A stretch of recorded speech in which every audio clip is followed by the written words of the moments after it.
ሰላም ጤና ይስጥልኝ ክቡራን ተመልካቾቻችን ከኢቲቪ ፓርላማ ቻናል ወደ እናንተ እየደረስን እንገኛለን። በዛሬ የምክር ቤት ውሎ የግብርና ጉዳዮች ቋሚ ኮሚቴ የእጽዋት ጥበቃና ኳራንታይን ረቂቅ አዋጅ ላይ የባለድርሻ አካላትና የሕዝብ አስተያየት መስጫ መድረክን ሲያከናውን ውሏል። ይህንንም ማዕከል አድርገን እዚህ በስቱዲዮ ውይይት ልናደርግ የግብርና ባለስልጣን ምክትል ዋና ዳይሬክተር የሆኑትን የተከበሩ ዶክተር ወንዳለ ሀብታሙን ስቱዲዮ ጋብዘናል። አብራችሁ እንድትቆዩ በአክብሮት ጋብዣለሁ። ዶክተር ወንዳለም ለሰጡ ጊዜ ከልብ አመሰግናለሁ። እንግዲህ ዛሬ በነበረው የምክር ቤት ውሎ የግብርና ጉዳዮች ቋሚ ኮሚቴ የእጽዋት ጥበቃና ኳራንታይን ረቂቅ አዋጅ ላይ የህዝብ አስተያየት መስጫ መድረኮችን አከናውነዋል። እንደዚሁም ባለድርሻ አካላቶች መጥተው በረቂቅ አዋጁ ላይ ሀሳቦች እንዲሰጡ መድረክ የተከናወነበት ነውና ከዚህ ጋር በተያያዘ ረቂቅ አዋጁ ላይ ሀሳቦችን የምናነሳ ይሆናል። ቀዳሚ ጥያቄ የማደርገው ሀገራችን ከእጽዋት ጥበቃና ከኳራንታይን ስርዓት ጋር በተያያዘ የረጅም ታሪክ እንዳላት አዋጅም እንደነበራት ይጠቀሳል። በተለይ በ1963 ዓመተ ምህረት የወጣውና 55 ዓመታትን ያስቆጠረውን አዋጅ የሚቀይር ነው ይሄ ረቂቅ አዋጅ የቀረበውና ይህ ረቂቅ አዋጅ የ55 ዓመት የነበረውን አዋጅ ሲቀይር አሁን ሀገር ባለችበት ሁለንተናዊ ቁመና ላይ የሚጠበቅባትን ነገር ለመወጣት ከምታደርገው ጉዞ ጋር በተለይ ከእጽዋት ጥበቃ ጋር በተያያዘ ምን አይነት ፋይዳ ይኖረዋል? ምን አዳዲስ ነገሮችን ጨምሯል? ወቅቱን የጠበቀ በጣም አመሰግናለሁ። ይሄ በጣም ወሳኝ ጥያቄ ነው። እንግዲህ ዓለም አቀፍ የእጽዋት ኮንቬንሽን የዓለምን የንግድ ስርዓት በተገቢ ሁኔታ ለመምራት ከሚያስችሉ ስርዓቶች አንዱ ነው። ይሄ በተለይ ኢንተርናሽናል ፕላንት ፕሮቴክሽን ኮንቬንሽን አይፒፒሲ የሚባል ሮም ላይ ፋኦ ፉድ ኤንድ አግሪካልቸር ኦርጋናይዜሽን ማኔጅ የሚያደርገው አንድ ተቋም አለ። ይሄ ተቋም እንደ አውሮፓውያን ዘመን አቆጣጠር በ1951 እና 52 ዓመተ ምህረት የተመሰረተ ተቋም ነው። እንግዲህ ከዛ በፊት በጣም ብዙ የኳራንታይን ታሪክን ስናይ ብዙ ታሪክ ነው የምናየው።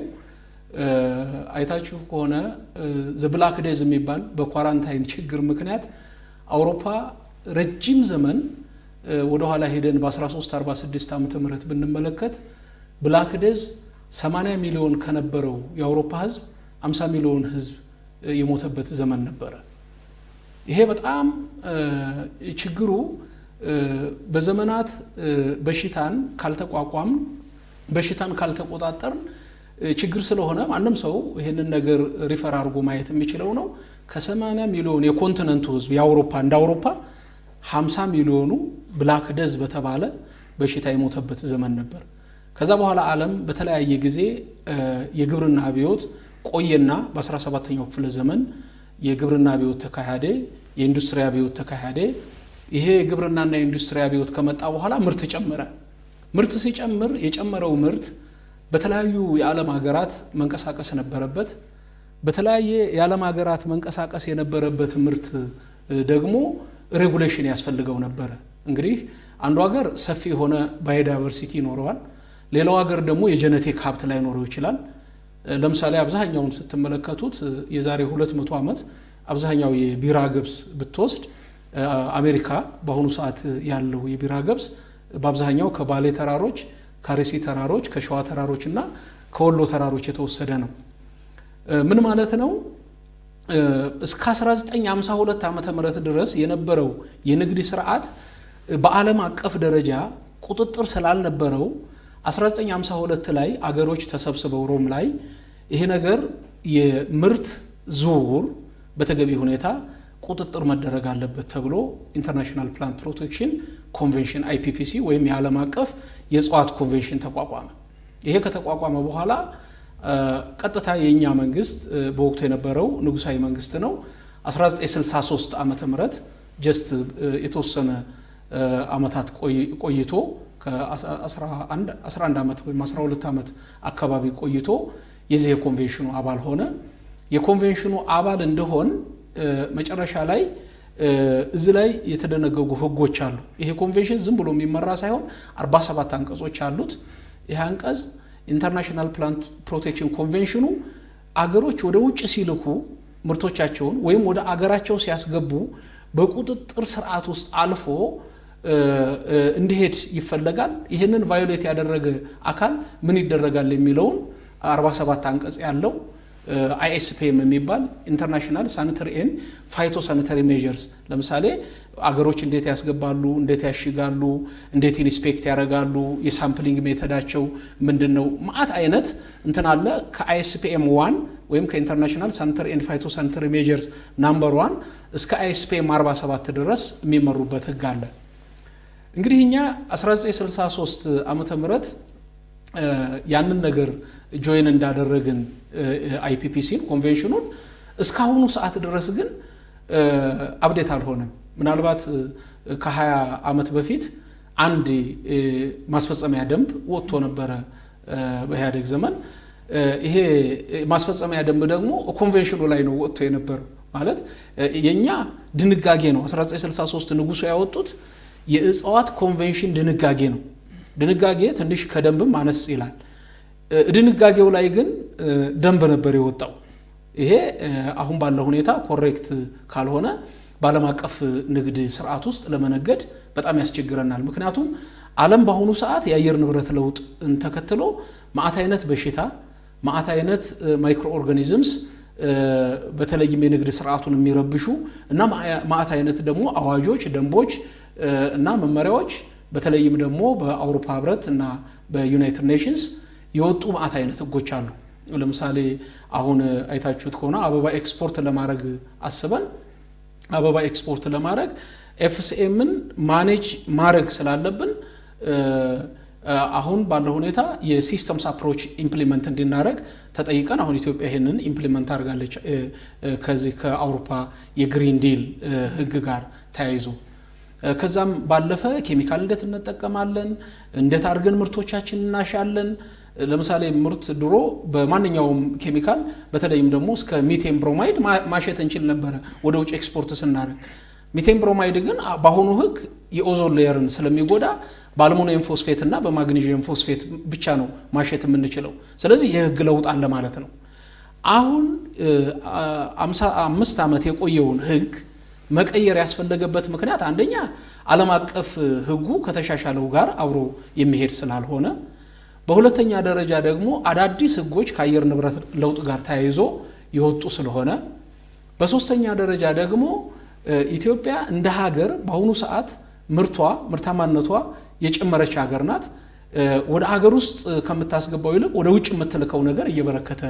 መጥቷል ይሄንን እንግዲህ በቡና ማየት ይቻላል በሰሊጥ ማየት ይቻላል በአበባ ማየት ይቻላል በቅባት እህሎች በጥራጥሬ ምርቶች በአትክልት በፍራፍሬ ማየት ይቻላል ስለዚህ አሁን አዳዲስ ምርቶች ወደ ገበያ ያስገባን በሄድን ቁጥር የሚጠይቀንን ህግ ሪኳየርመንት ማሟላት አለብን ስለዚህ ይሄንን በጥራት በብዛት አምርተን በዓለም አቀፍ ደረጃ ተወዳዳሪ የሆነ ግሪን ኢኮኖሚ እንድንገነባ ከሆነ የእጽዋት ጥበቃና ኳራንታይን አዋጅ ያስፈልጋል ስለዚህ እዚህ አዋጅ ላይ ላለፉት አመታት ኦልሞስት ላለፉት 10 አመታት በተለያየ ጊዜ እየተነሳ ቆይቶ አሁን ግን ሁሉም አካላት ተሳትፎበት ብሔራዊ ክልላዊ መንግስታት ተሳትፎበት የህብረተሰብ ተሳትፎበት ተቋማት ተሳትፎበት ዛሬ እንኳን ያያችሁት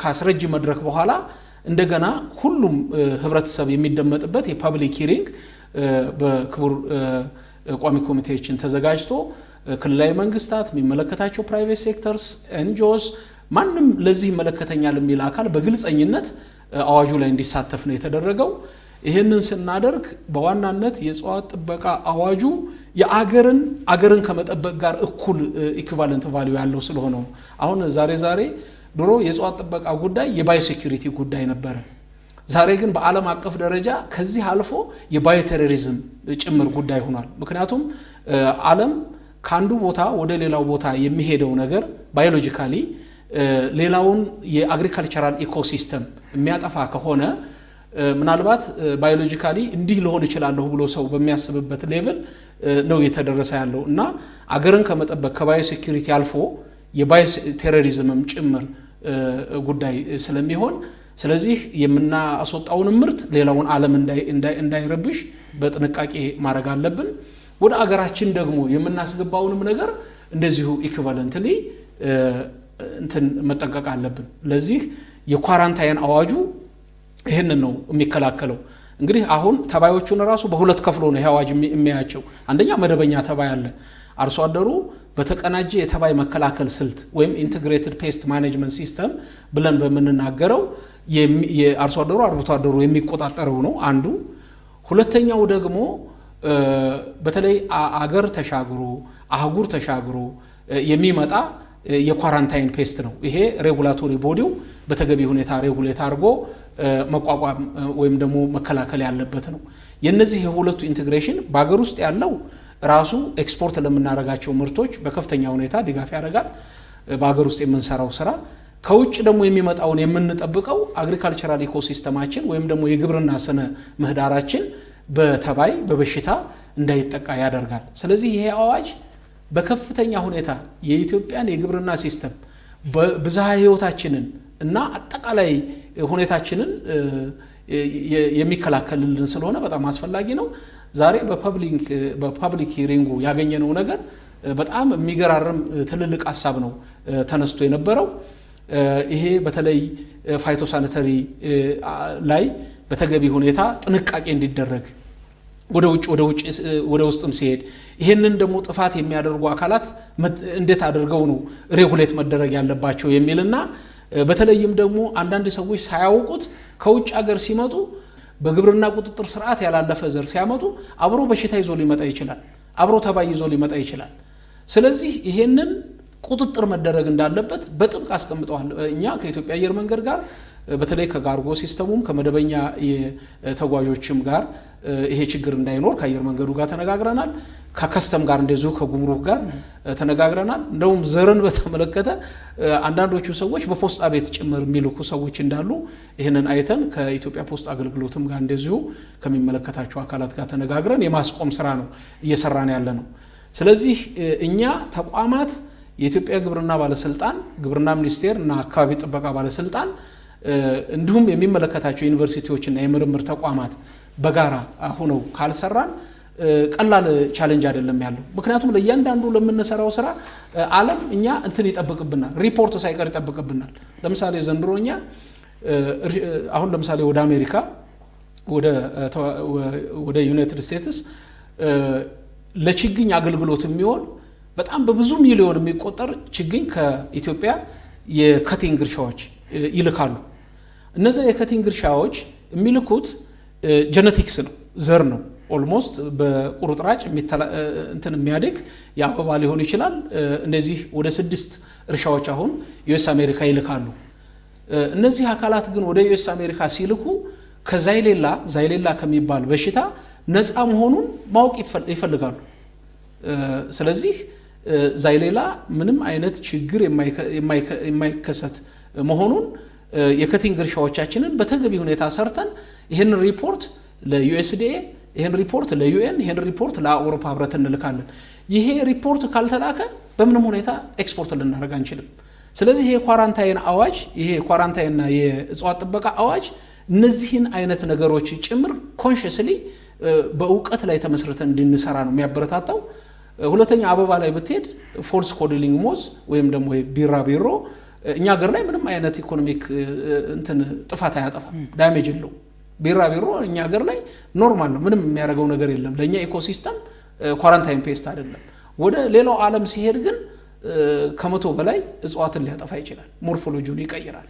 እሱን አሁን የኤፍሲኤም ሪፖርት የሲስተምስ አፕሮች በአይኤስፒኤም 14 እና 31 መሰረት በተባበሩት መንግስታት ድርጅት በወጣው ህግ በዛ መሰረት ሲስተምስ አፕሮች ሰርተን አሁን ለአውሮፓ ህብረት አቅርበን እንደውም ይሄ ኦዲት ሲስተም ኦዲት ጭምር ተደርጎ ባለፈው ኦልሞስት ለ10 ቀን በላይ የአውሮፓ ህብረት የኢትዮጵያ ግብርና ባለስልጣንን በተገቢ ሁኔታ ይሄን ሲስተም ኦዲት በኤፍሲኤም ዙሪያ ላይ እንደዚሁ ቼክ አድርጓል ማለት ነው።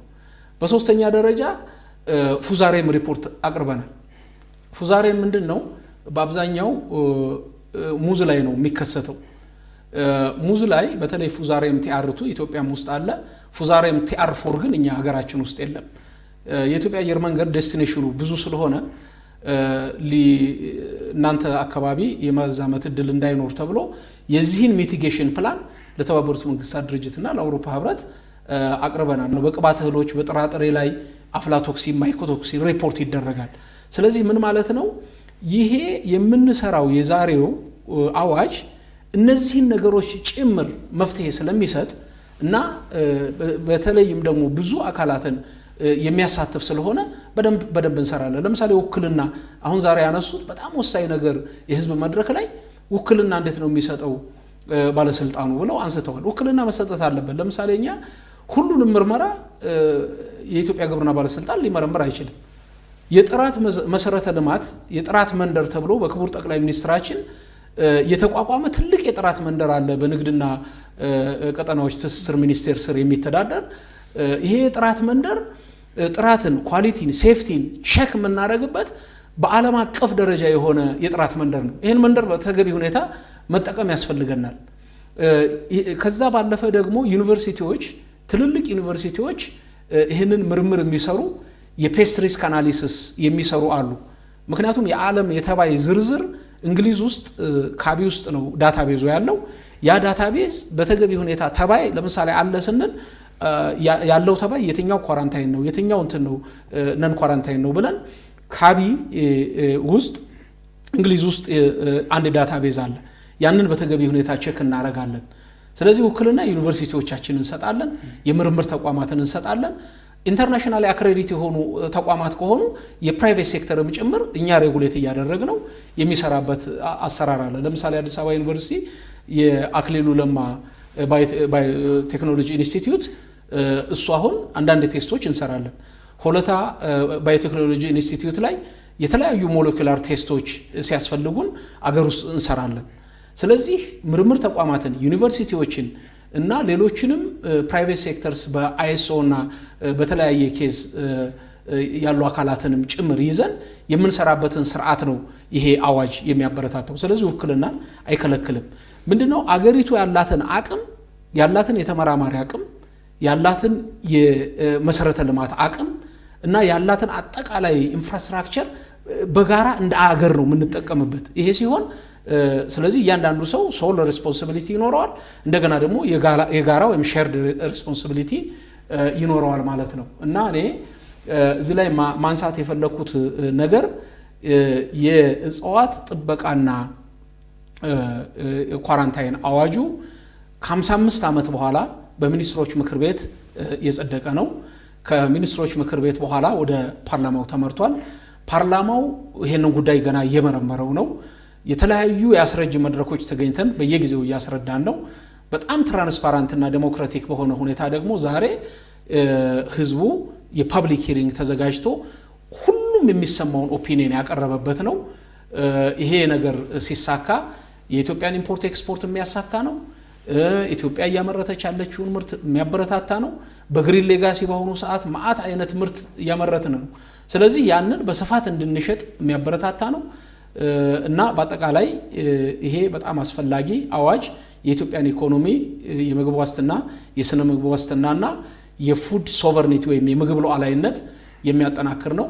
የግብርና ትራንስፎርሜሽን እና የገጠር ትራንስፎርሜሽናችንንም ጭምር በተገቢ ሁኔታ ሊያሳካ የሚችል ትልቅ አዋጅ ነው። ምናልባትም በታሪካችን ከ55 ዓመት በኋላ ለረጅም ጊዜ የቆየ ሪቫይዝ የሆነ ረጅሙ አዋጅ ተብሎ ሊቆጠር የሚችል ነው ብዬ ነው ማሰብ። ጥሩ ዶክተር፣ እንግዲህ አሁን መጨረሻ ላይ ያነሷት ነጥብ ላይ ትንሽ እንዲያብራሩ ይፈልጋለሁ። በተለይ አሁን ሀገር እያደገች እየበለጸገች በምትሄድበት ጎዳና ላይ ምርትና ምርታማነትን ለማሳደግ የሚሰሩ ስራዎች አሉ። አንድ ከዛ ጋር ተያይዞ ደግሞ የምግብ ዋስትና ማረጋገጥ ትልቅ ጉዳይ ሆኗል። የምግብ ዋስትና ማረጋገጥ ለአንድ ሀገር የጀርባ አጥንት የሚሆን ነው፣ ከብዙ ነገሮች የሚጠብቅ ነው። ይሄ ጋር ተያይዞ ደግሞ ቀጥሎ የሚመጣ ደግሞ የኢኮኖሚ እድገት አለ። ለዚህ ምን አይነት አስተዋጽኦ ይኖራል ይሄ አዋጅ? ምክንያቱም እጽዋት ስንል በርካታ ነገሮችን ነው የሚሸፍነው። አዝርዕቶች አሉ፣ ሌሎች አሉ። እነዚህ ሁሉ ሲይዝልን ከምግብ ዋስትና አንጻር ምን አይነት ፋይዳ ይኖራል? አንድ ሲቀጥል ምርትና ምርታማነትን ከማሳደግ አንጻር ምን አይነት ፋይዳ ይኖራል? የነዚህ ድምር ኮሙሌቲቭ ደግሞ የሚሆነው ደግሞ ወደ ኤክስፖርት ደግሞ ስንሄድ ደግሞ ኢኮኖሚ የማሳደግ ቴንደንሲ አለውና ከዚህ ጋር ምን አይነት ፋይዳ ይኖራል? ኤስ ምን ያልተካተውበታል? በጣም ቆንጆ ጥያቄ ነው በእውነት። የመጀመሪያው ነገር ይሄ አዋጅ ምርትን የሚቀንሱ ጉዳዮችን በሙሉ የሚከላከል አዋጅ ነው። ምርት የሚቀንስ ምንድነው? አንደኛ በሽታ ነው፣ ሁለተኛ ተባይ ነው፣ ሶስተኛ ይሄ ተባይ ደግሞ አንደኛ ሰብሉን በህይወት እያለ ገና ሳናጭደው ወይም ደግሞ ሳይሰበሰብ ቀድሞ ማሳ ላይ ያለ የሚያጠቃ ነው። ሁለተኛ ደግሞ ሰብሉ ከተሰበሰበም እንኳን በኋላ የድህረ ምርት ወይም ደግሞ ጎተራ ውስጥ ያለ የሚያጠፋ ነው። ስለዚህ ሰብሉን ከተመረተበት ጀምሮ እስከ መጨረሻው ፖስት ሃርቨስት ድረስ የሚያጠቃውን ተባይ ለመቆጣጠር ጭምር የሚያገለግል በመሆኑ የምርት ቅነሳን ዲሳይሲቭሊ ይቀንሳል፣ በደንብ ይቀንሳል። ምርት ደግሞ እንዴት ይጨምራል? ለምሳሌ ምርት የሚጨምሩ ግብአቶችን ያበረታታል። ለምሳሌ የግብአት አጠቃቀምን፣ የማዳበሪያ አጠቃቀምን፣ የምርጥ ዘር አጠቃቀምን፣ ዘመናዊ እርሻን እንዲዘምን ብቻ አይደለም አዳዲስ ቴክኖሎጂዎች አሰራሮች እንድንተገብር ያበረታታል። እጽዋት ሲጠበቅ ለምሳሌ እኛ ማአት ቡና በአሁኑ ሰዓት በቢሊዮን የሚቆጠር ቡና በዛ ሀገር ላይ እየተተከለ ነው። ይሄ አዋጅ የተከልነውን ችግኝ፣ የተከልነውን ቡና፣ የተከልነውን አትክልት፣ የተከልነውን ፍራፍሬ በከፍተኛ ሁኔታ ለምርት እንዲደርስ ለቁም ነገር ደርሶ ኤክስፖርትን እንዳበረታታ ለምግብ እንዲበቃን ለኢንዱስትሪዎቻችን እንድናቀርብ የሚያበረታታ ነው። ስለዚህ 3 ነገሮች ይመልሳል ይሄ አዋጅ። አንደኛ ምርት የሚቀንሱ ነገሮችን በመቀነስ እና ምርት የሚጨምሩ ነገሮችን ደግሞ አልቆ በመፈጸም ምርትና ምርታማነትን በመተግበር ወይም ደግሞ በማሻሻል ግብርናን አሁን ካለበት ሁኔታ ወደ ተሻለ ግብርና እንዲሄድ የግብርና ሽግግር እንዲኖር ያደርጋል አንዱ። ሁለተኛው የግብርና ሽግግር ብቻ አይደለም፣ ኢኮኖሚ ሲኖረን በገጠር ኢንቨስትመንት ይበረታታል። ኢኮኖሚ ሲኖረን ትምህርት ቤት እንሰራለን። ኢኮኖሚ ሲኖረን ትምህርት ቤት፣ ጤና ጣቢያ እናስፋፋለን። የገጠር መሰረተ ልማት እናስፋፋለን። ስለዚህ የግብርና ሽግግር ብቻ ሳይሆን የገጠር ሽግግርም እንዲኖር ያደርጋል። ስለዚህ የገጠር ሽግግር ሲኖር፣ የግብርና ሽግግር ሲኖር፣ የምግብ ዋስትና ሲረጋገጥ፣ በተጨማሪ ደግሞ ብዙ ምርት ስናመርት ምርቶቻችን ለኢንዱስትሪ በተገቢ ሁኔታ የሚቀርቡበትን የኢንዱስትሪ ግብአት በደንብ የምናቀርብበትን ከኢንዱስትሪ ግብአት ማቅረብ በተጨማሪ ደግሞ ኤክስፖርቶቻችን ላይ በቮሊዩምም በጥራትም አሁን 2 ነገር ነው እዚህ ላይ ኤክስፖርቱን የሚያበረታታው ይሄ አዋጅ። አንደኛ የኤክስፖርት ቮሊዩሙ ይጨምራል። ሁለተኛ ኤክስፖርት ጥራቱ ይጨምራል።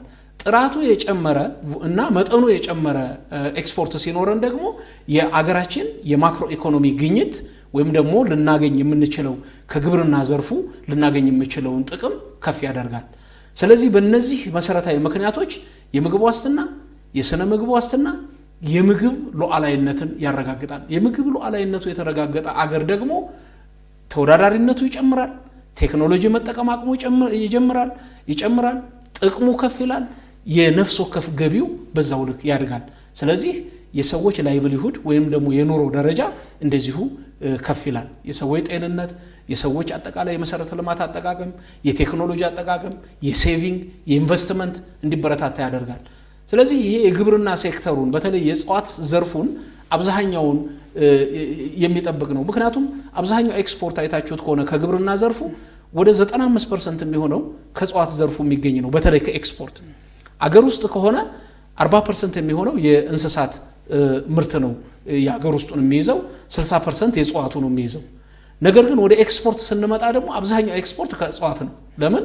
ቡና፣ ጥራጥሬ፣ የቅባት እህልና እንደዚሁም የመሳሰሉትን ቅመማ ቅመም ይሄንን ስንወስድ ሻይን አብዛኛው እጽዋት ነው።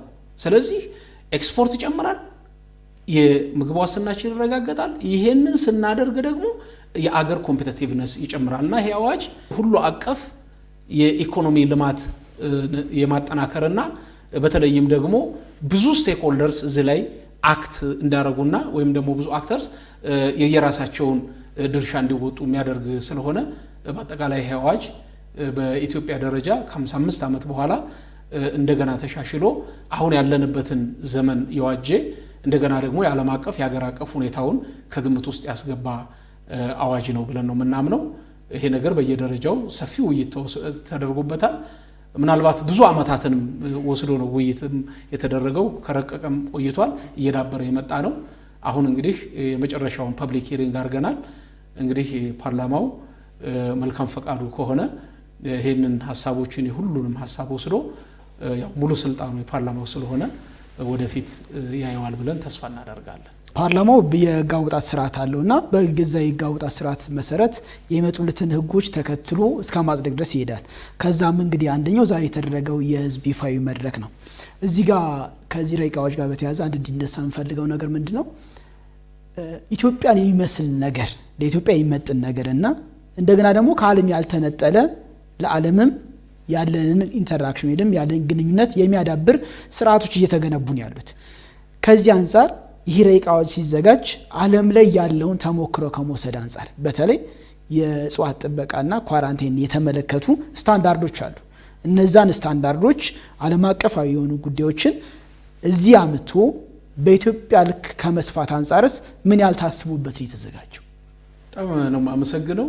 ይሄ እንደውም ይሄ አዋጅ ከሌሎች ሀገሮች እንግዲህ እኛ የሌሎችን ሀገሮች አዋጅ ሪቪው አድርገናል በተገቢ የኬንያን አይተናል፣ የታንዛኒያን አይተናል፣ የሩዋንዳን አይተናል፣ አውሮፓም ያሉትን የተወሰኑትን አይተናል። አብዛኞቹ እንደውም ሞር የኳራንታይን አዋጁ ላይ ብቻ ነበር ተንጠልጥሎ የነበረው። ይሄኛው ግን የሰብል ጥበቃ የሀገር ውስጥ የሰብል ጥበቃውንም ያለም አቀፉንም ነው የያዘው። ይሄ አዋጅ እንደውም ከሌሎች ሀገሮች ይልቅ በጣም ኢትዮጵያዊ የሆነ ሁኔታዎችን ከኢትዮጵያ ጋር ያዛመደ ሆኖ የተገኘው ልማት እንዳይቀንስብን ወይም ደግሞ በተባይ ምክንያት ችግር እንዳይገጥመን የሀገር ውስጥ የተባይ ቁጥጥሩ ምን ይሁን፣ ከዓለም አቀፍ የንግድ ስርዓታችን ደግሞ ጥቅማችን እንዳናጣ ከዓለም አቀፉ ጋር ያለው ትስስር ምን ይሁን ተብሎ ሁለቱንም አዋጅ የሀገር ውስጥንም የውጭንም የያዘ አዋጅ ቢኖር የኛ ነው። የአብዛኞቹ ሞር ወደ ውጭ ኤክስፖርት የሚያደርጉትን አድሬስ ነው የሚያደርገው እና እንደውም ይሄ ክፍል 1 ሙሉ የሀገር ውስጥን አዋጅ ነው የሚይዘው። ለምን የመደበኛ ተባዮችን አገር ውስጥ ያለውን የቁጥጥር ስርዓት አገር ውስጥ ያለውን የተባይ ቁጥጥር የተባይ አሰሳ ቅኝት የምንወስደውን እርምጃ ነው የሚያመላክተው። ሌላኛው ደግሞ በኳራንታይን ፓርት ስናየው ደግሞ ወደ አገር ውጭ እኛም እንዳንልክ ወደኛም ደግሞ እንዳይገባ ያን ሬጉሌት የምናደርግበት ነው እና ይሄ በጣም በጥንቃቄ ቀጥታ ከዓለም አቀፍ የተቀዳ ሳይሆን ከሌላው እንደውም ልዩ የሚያደርገው ከሌላው አገር አዋጅ የአገር ውስጡንም የአገር ውጭንም አዛምዶ ከኢትዮጵያ ሁኔታ ጋር ተቃኝቶ የተዘጋጀ አዋጅ መሆኑ ነው ልዩ የሚያደርገው። አሁንም ሌላ ሐሳብ ላንሳ። ይሄ ረቂቅ አዋጅ በሚዘጋጅበት ሰዓት በምርምርና በቴክኖሎጂ ዘርፍ የሚሰሩ ስራዎችን ከመደገፍ አንፃር ታሳቢ ተደርጓል ወይ? በጣም ጥሩ ነው። ይሄንን በተገቢ ሁኔታ ለማየት ተሞክሯል። እንግዲህ የኢትዮጵያ ግብርና ባለስልጣን እንደምታውቁት ከለውጡ በኋላ የተቋቋመ የለውጥ ፍሬ ተደርጎ የሚታይ ባለስልጣን ነው። 2014 ዓ.ም የተቋቋመ ነው። ይሄንን ጥያቄ በተመለከተ እያንዳንዱን የምንልከውን ምርት ወደ አገር ውስጥም የሚገባውን ምርት በተመለከተ በየጊዜው ሪስክ አናሊሲስ የሚሰራ ቲም አለ። PRA የሚባል ፔስት ሪስክ አናሊሲስ ቲም አለ። ይሄ ፔስት ሪስክ አናሊሲስ የአክሽን ሪሰርች ቲም ነው። ለምሳሌ የሆነ ምርት ወደ አገር ውስጥ ቢገባ ከዛ ምርት ጋር ተያይዞ ሊመጡ የሚችሉ በሽታዎች ምንድናቸው ብሎ አናሊሲስ ይሰራል። እንደገና ደግሞ ይሄ PRA ቲም በናሽናል ደረጃ የኢትዮጵያ ግብርና ምርምር ኢንስቲትዩት እና ሌሎች ዩኒቨርሲቲዎች ባሉበት በናሽናል ደረጃ ደግሞ ተባይ ወደ ሀገራችን እንዲመጣና ከሀገራችንም ደግሞ ወደ ሌላው ዓለም እንዳይሄድ እንዴት አድርገን ሴፍ ጋርድ ማድረግ አለብን፣ ሀገራችንም ሌላውንም እንዴት አድርገን መጠበቅ አለብን የሚል ይሄ በአገር አቀፍ ደረጃ ናሽናል የፔስት ሪስክ አናሊሲስ ቲም አለ። ይሄ ምርምርን ይይዛል፣ ዩኒቨርሲቲን ይይዛል፣ በምርምር እንዲመራ ነው። ይሄንን በተመለከተ ደግሞ ዓለም አቀፍ ሪፈረንስ ቅድም እንዳልኩት በተለይ ከተባይ ጋር ተያይዞ የተባይ ዳታቤዝ እንግሊዝ ውስጥ አለ ሪፈር የሚደረግ ካቢ ውስጥ። ስለዚህ እነዚህን አቀናጅተን ነው የምንሰራው። በእርግጥ ተቋሙ በተለይ የኢትዮጵያ ግብርና ባለስልጣን አዲስ ተቋም እንደመሆኑ መጠን አዳዲስ አቅም ግንባታዎች ማጠናከር አለብን፣ መሰረተ ልማቶች ማጠናከር አለብን፣ ላቦራቶሪዎቻችን መጠንከር አለባቸው። ምርምር የምናደርግባቸው ጉዳዮች ቴማቲክ ኤሪያዎቹ በእኛም በግብርና ሚኒስቴርም በምርምር ተቋማትም እንደዚሁ በጋራ ደግሞ ምንሰራቸው ይኖራል እና በአጠቃላይ የግብርና ምርምር ኢንስቲትዩት መደበኛ ምርምር የሚሰራው አለ፣ ዩኒቨርሲቲዎች የሚሰሩት አለ። እንደገና በኢኒሼቲቭ ደግሞ በተለየ ሁኔታ ቴማቲክ ኤሪያ ደግሞ ለይተን በተለይ ከተባይ ጋር ተያይዞ የሚሰራ ከሆነ የፔስት ሪስክ አናሊሲስ ቲሙ ሰጀስት አድርጎ የሚሰራበት አሰራር አለ። ይሄ ሲሆን ለችግሮችን መፍትሄ በጣም ፈጣን ለሆነው አክሽን ሪሰርች መስራት አለ። አሁን ለምሳሌ አምና 2017 ላይ የኢትዮጵያ ግብርና ባለስልጣን 2280 ኩባንያ ወደ ቻይና አገር ምርት እንዲልኩ መዝግቧል። 2200 ቻይና ብቻ ኦኬ 2280 ኩባንያ ግን ስንልክ ለእያንዳንዱ ምርት የፔስት ሪስክ አናሊሲስ ሰርተን ነው ዝም ብሎ ሬጂስተር ሊያደርጉት አይችሉም ይሄን ፒአርኤ ስንሰራ አክሽን ሪሰርች ነው ማለት ነው አክሽን ሪሰርች እንሰራለን ቤዚክ ሪሰርች አይደለም ያው ለኖሌጅ ብለን ቤዚክ ሪሰርች አይደለም እንሰራው ቤዚክ ሪሰርች ግን ደግሞ እንስራ ስንል የኢትዮጵያ ግብርና ምርምር ኢንስቲትዩት እና ዩኒቨርሲቲዎች ጋር ሆነን በጋራ ደግሞ ይሄንን መስራት የሚያስችልበት እድል አለ ለዚህ ነው ይሄ አዋጅ የእጽዋት ጥበቃና ኳራንታይን አዋጅ ትብብርን ዋና እንትን ማቀፉ አድርጎ ያያዘው ትብብርን በጣም ያበረታታል ትብብሩ ደግሞ በዩኒቨርሲቲ በሪሰርች እና በሬጉላቶሪ እንዲሁም በኤክስቴንሽን ወይም ደግሞ በግብርና ሚኒስቴር መካከል ትብብር አለ ሊዲንግ ተቋሙ የፌደራል ግብርና ሚኒስቴር ደግሞ ይሄንን በማስተባበር በመምራት ትልቅ ሮል አለው ብሎ መውሰድ ይቻላል ጥሩ ዶክተር እንግዲህ የመጨረሻ ጥያቄ ላድርግና በዛሬ በነበረው የዚህ የባለድርሻ አካላትና የህዝብ ይፋዊ ውይይት ላይ የተገኙ ግብአቶች አሉ ለዚህ ለረቂቅ አዋጅ ቀጣይ በምክር ቤቱ በሚኖረው አዋጁን እስከሚወጣ ድረስ ባለው ሂደት ውስጥ ግብአት ነው የሚያገለግሉ ሐሳቦች ዛሬ ሲነሱ ነበሩ በርካታ ባለድርሻ አካላት የህዝብ ተሳትፎ ነበረበትና ከዚህ ላይ ምን ተጨማሪ ነገሮችን አገኛችሁ ምክንያቱም እያንዳንዱ ሲደረግ የነበሩ ውይይቶች እንዳሉ የነበሩ የረቂቅ አዋጁን የመመርመር ሂደቶች በአጠቃላይ ግብአትን የማዳበር የት ይደርሳል የታለመለትን ግብ ይመታሉ ያሳካሉ የሚለውን ነገር ዲቴል ወይንም በጥልቀት ሲታይበት ነበርና ዛሬስ ምን ተገኘ በጣም ሰፋፊ ነገሮች ነው ያገኘነው እኛ እንደውም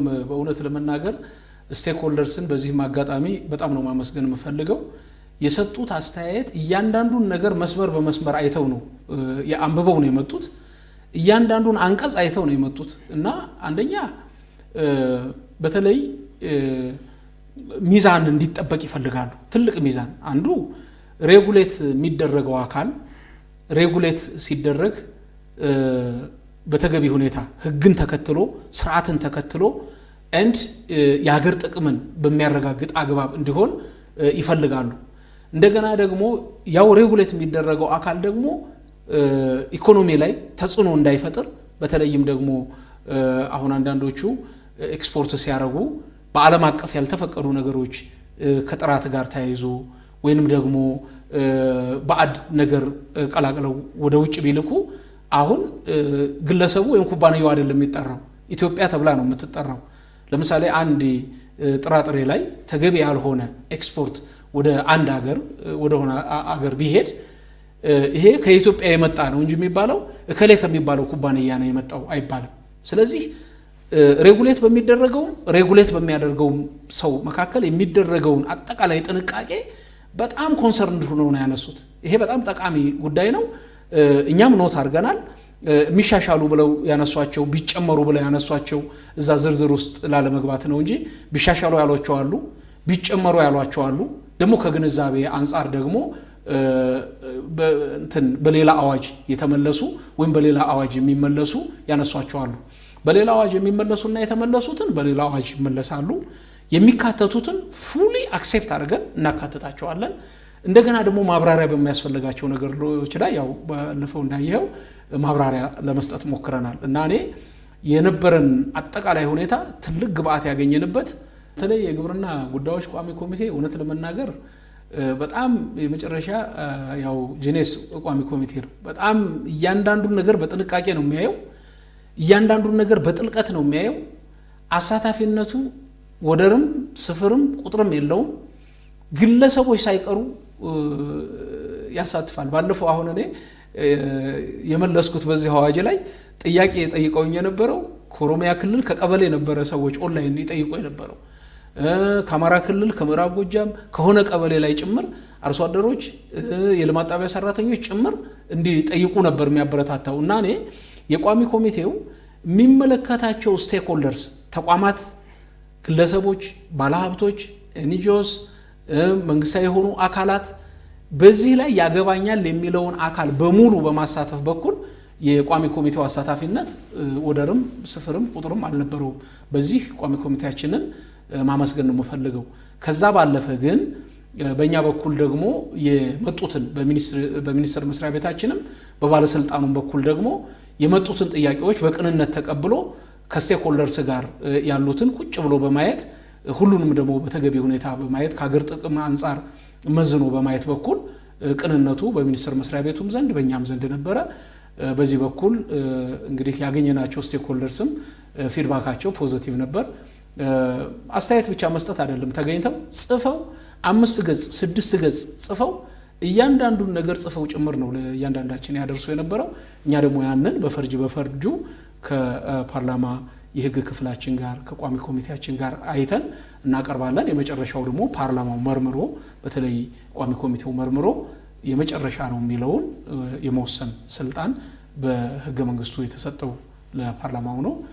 ቋሚ ኮሚቴው ያንን ነገር አይቶ መርምሮ ለፓርላማው ያቀርባልና በአጠቃላይ እኛ በሂደቱ ዲሞክራሲያዊነቱንም ግልጸኝነቱንም አሳታፊነቱንም ስንመለከት በሂደቱ በጣም ደስተኞች ነበርን በእኛ በኩል።